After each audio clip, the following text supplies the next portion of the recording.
Olá, seja bem-vinda à nossa aula Como parar de gritar com os nossos filhos. A primeira parte dessa aula, agora, eu quero falar com você sobre o porquê que o grito é tão prejudicial, né? Por que não é legal a gente educar pelo grito? O primeiro motivo é que as crianças aprendem pelo exemplo. Não tem como, gente. O exemplo move montanhas e o exemplo é a principal linguagem de aprendizado do seu filho. Se a gente for ver, por exemplo, você não precisou ensinar o seu filho a andar, você não precisou ensinar o seu filho a sorrir, você não precisou ensinar o seu filho a falar, você não precisou ensinar o seu filho a comer, você não precisou ensinar o seu filho a fazer muita coisa, né? A maior parte das coisas que o seu filho aprendeu, ele aprendeu simplesmente observando como você fazia, e ele foi lá e replicou. Ele modelou o seu comportamento e trouxe para a realidade dele e começou a fazer a mesma coisa. Quando a gente grita com os nossos filhos, inconscientemente nós estamos ensinando eles a gritar também. Então, esse é o primeiro motivo pelo qual não é legal gritar com os nossos filhos. O segundo motivo é porque o grito, assim como um tapa, assim como um castigo, né, ele também é uma forma de violação da criança. Diante do grito, a criança também sente medo e ela também sente vergonha, e isso faz com que ela não consiga aprender efetivamente. A criança, diante do grito, ela entra num estado de alerta que, dependendo inclusive da quantidade de vezes que esse estado acontece, ela entra num nível de estresse crônico. As pesquisas mostram que o grito, quando em excesso, ele traz o estresse crônico para a criança. E diante do estresse crônico, a criança não consegue pensar em como agir de uma maneira colaborativa. O estresse crônico pode estar impedindo o seu filho de ser quem ele é chamado a ser, de ser uma criança calma, colaborativa, uma criança que ajude na casa. Então, o grito a longo prazo, ele tem um efeito rebote, né? Porque você tá usando o grito porque você não tá vendo outra alternativa, provavelmente. Só que o grito piora a possibilidade de uma outra alternativa, né? Ele piora o comportamento da criança. Você tá num ciclo vicioso. Então, esse é o segundo motivo. O terceiro motivo pelo qual não é legal usar grito é que você fica mais irritada, né? Parece que não, mas o grito, quando a gente tá nervosa, dependendo do nosso comportamento, a gente é sim capaz de reforçar o nosso nervosismo. E eu vou te mostrar. Vamos fazer um exercício aqui juntas. Vai lá, cria coragem, faz comigo, porque eu estou fazendo na frente de milhares de pessoas e também estou com vergonha, então faz aí comigo. É o exercício do riso forçado. Então eu quero que você relaxe e dê um riso forçado, tipo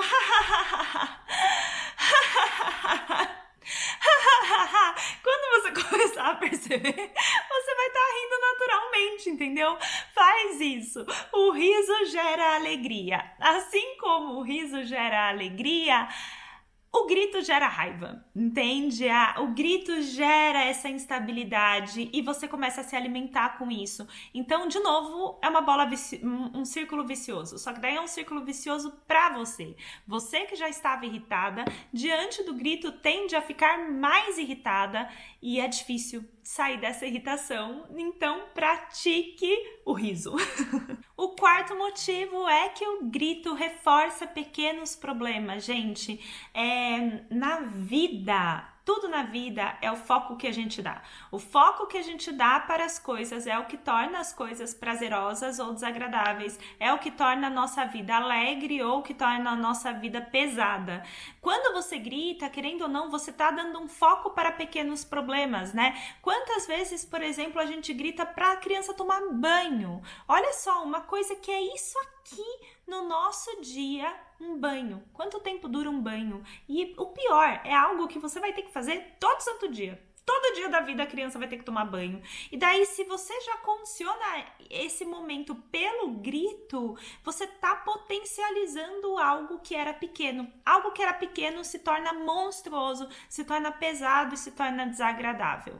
E por fim, o último motivo é que depois que o grito passa, depois que a situação passa, normalmente vem a culpa, né? O grito traz a culpa pra gente, a gente se sente incapaz de lidar com aquela situação, a gente se sente inadequada, a gente sente que a gente não tá fazendo bem o nosso papel como mãe e putz, é horrível sentir isso, né? A gente não merece estar nesse lugar de culpa, a gente não merece estar nesse lugar de incapacidade. É claro que a gente vai errar, todas nós vamos errar, eu falo muito sobre isso, faz parte do processo o erro, porque assim, da mesma forma que o seu filho estava aprendendo a andar, engatinhar, a falar, você estava aprendendo a ser mãe. E é natural que do mesmo jeito que o seu filho caia, né? Quando ele está aprendendo a engatinhar, você também caia quando você está aprendendo a ser mãe e você está aprendendo a ser mãe pelo resto da vida. Você nunca foi mãe dessa criança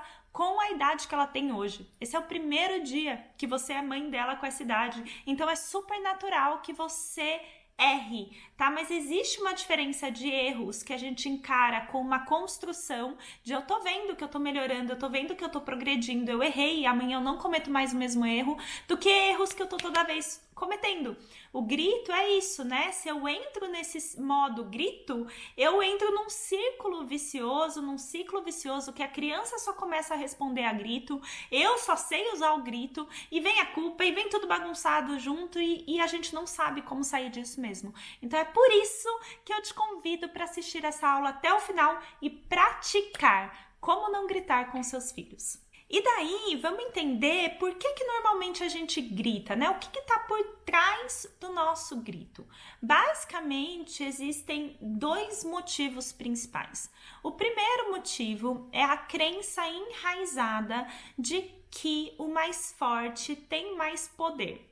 A gente tem essa crença que ela vem de muitos anos atrás, é uma crença que está na sociedade e que, gente, para a gente eliminar essa crença é um desafio que eu vivo aqui. Muitas vezes eu me pego na posição de achar que porque eu sou a mais forte, porque eu sou a maior, porque eu sou a mais alta, eu tenho mais poder, eu tenho mais autoridade nessa casa, né? E eu começo a associar a autoridade com a força. Inconscientemente a gente associa isso, autoridade mais força.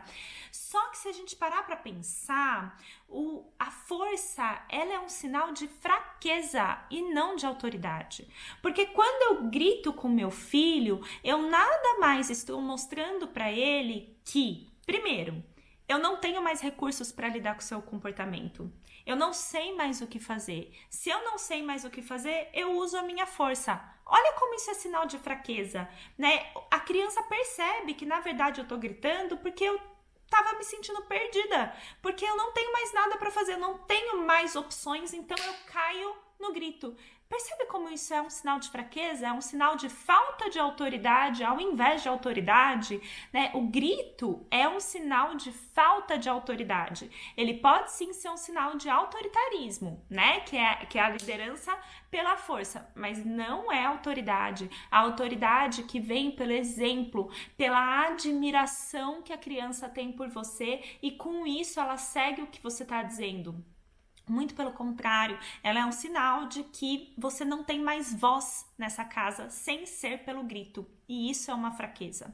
E o segundo motivo do porquê o grito não é sinal de autoridade é porque ele mostra para a criança que eu não tenho controle emocional nenhum. A criança começa a perceber que minha mãe não consegue se controlar. Se minha mãe não consegue se controlar emocionalmente, quem é ela para exigir que eu me controle emocionalmente? Né? Como que eu vou me controlar se a pessoa que eu tô ali seguindo e modelando o tempo todo, que é meu exemplo, ela não consegue? Então, como eu vou conseguir? Né? E ele é um sinal de fraqueza, de falta de autoridade, de falta dessa figura de ser exemplo, de educar pelo exemplo, de educar pela inspiração, que é o que a gente busca na educação empática. E o segundo grande motivo pelo qual a gente grita, né, além dessa crença enraizada de que o grito ele tá associado à autoridade e à força, e a gente já viu que não, é porque, sejamos bem honestos, gente, o grito ele é muito sobre nós, ele é mais sobre nós do que sobre as crianças. A gente costuma dizer que a gente gritou porque o nosso filho nos tirou a paciência, a gente gritou porque o nosso filho não nos escutou. A gente gritou porque o nosso filho não obedece. A gente joga neles o tempo todo a culpa e a responsabilidade pelo nosso grito. Mas se a gente parar para pensar, o grito, ele é responsabilidade total nossa, né? A gente precisa se apossar dele, porque se você joga a responsabilidade no seu filho, só ele tem o poder de fazer com que você pare de gritar. Porque é só se ele mudar que você consegue mudar também. É só se seu filho obedecer que você consegue parar de gritar. Olha como você fica fraca e impotente nesse cenário. Então, traga o grito para sua responsabilidade. Ele é sua responsabilidade. Ele é a nossa responsabilidade como mãe. A gente grita porque a gente coloca expectativas em cima dos nossos filhos. A gente cria uma historinha na nossa cabeça de que, eu já sei, eu vou falar com ele boazinha e daí eu falando com ele boazinha, ele vai falar amém pro que eu tô falando. E daí eu crio uma historinha, eu crio toda uma expectativa de como vai ser meu dia, de como as coisas vão fluir. E quando a criança não corresponde a essa expectativa,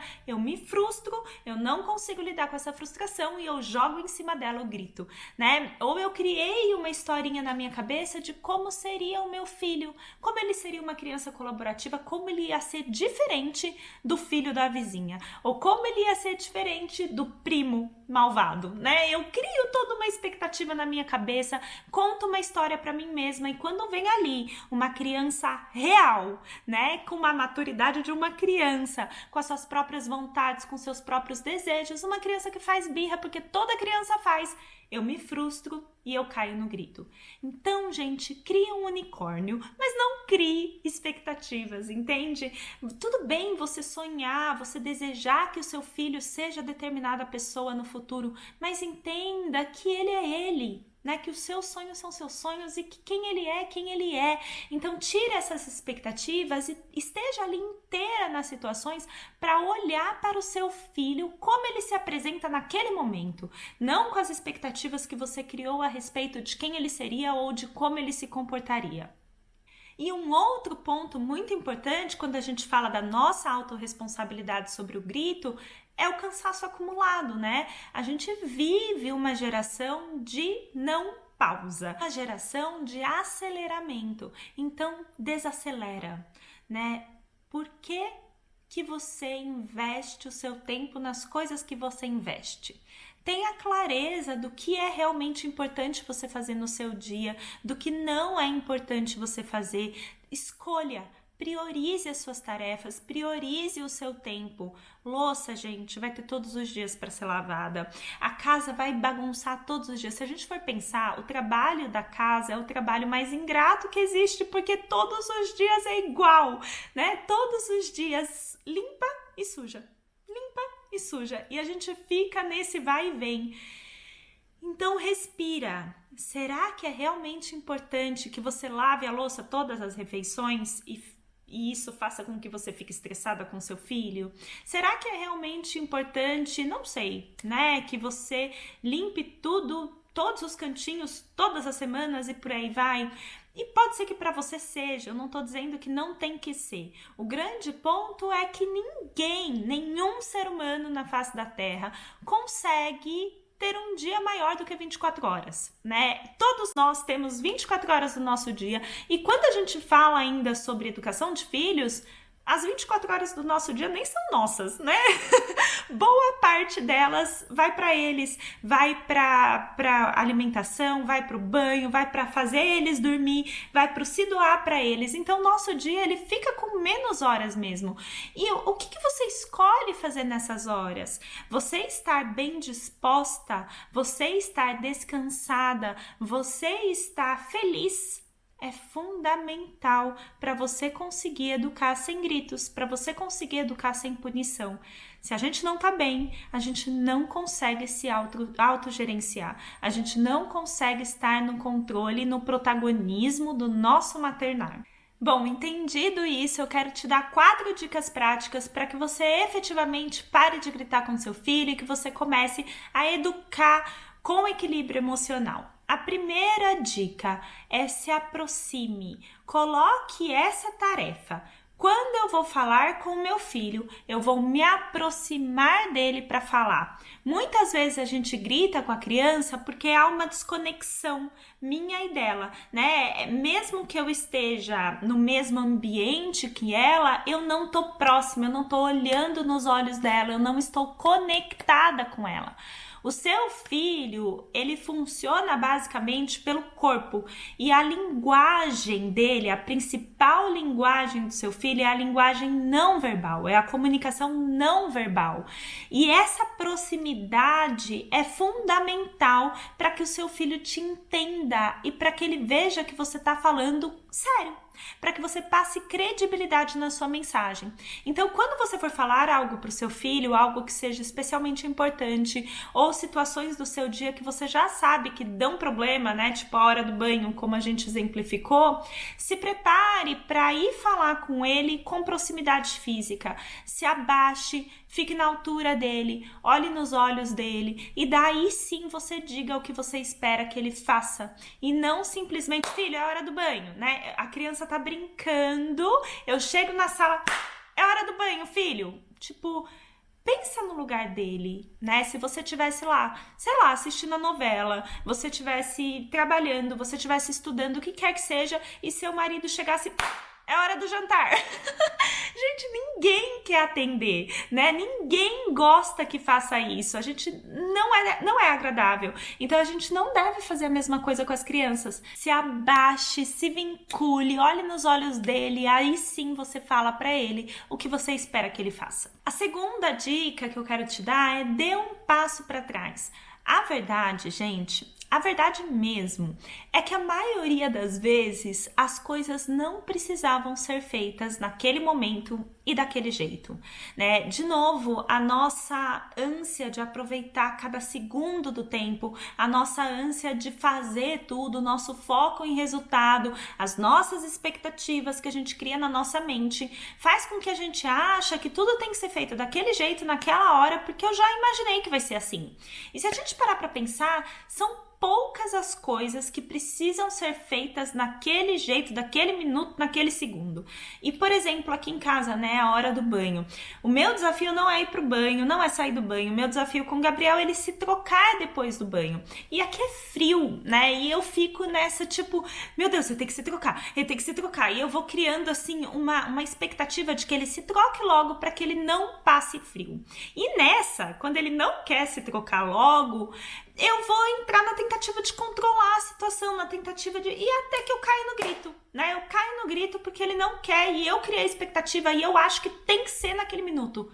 Agora, se a gente parar pra pensar... Gente, ele tem 3 anos, né? Ele já sabe quando ele tá com frio. Ele já sabe, ele sente o frio no corpo dele. Será que eu preciso ficar controlando isso dessa forma? Dá um passo para trás. Tipo assim, é tão importante que eu faça isso desse jeito, nessa forma, nesse momento que eu pensei que teria que ser. Então eu, por exemplo, eu viro para ele e falo assim, tá bom, a hora que você quiser me trocar, você me avisa. A mamãe não vai entrar nessa disputa com você. E eu me afasto.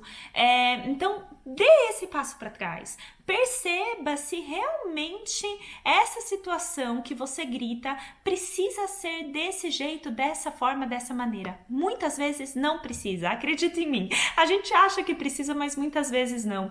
Algumas vezes eu entendo que sim, né? Mas essa é uma situação no dia e olhe lá, e a gente leva isso para todas as situações e aquilo vira a lei da casa, né? Eu sempre achando que tudo tem que ser feito do meu jeitinho e daí eu caio no ciclo do grito de novo. A terceira dica que eu quero te dar é pergunte mais e mande menos, porque quando a gente manda, o cérebro da criança se prepara para o embate, né? Vem uma ordem, ele se prepara para o embate. Quando a gente pergunta, o cérebro da criança se prepara para responder. ele se prepara para colaborar. Diante de toda pergunta, o cérebro do outro se prepara para responder.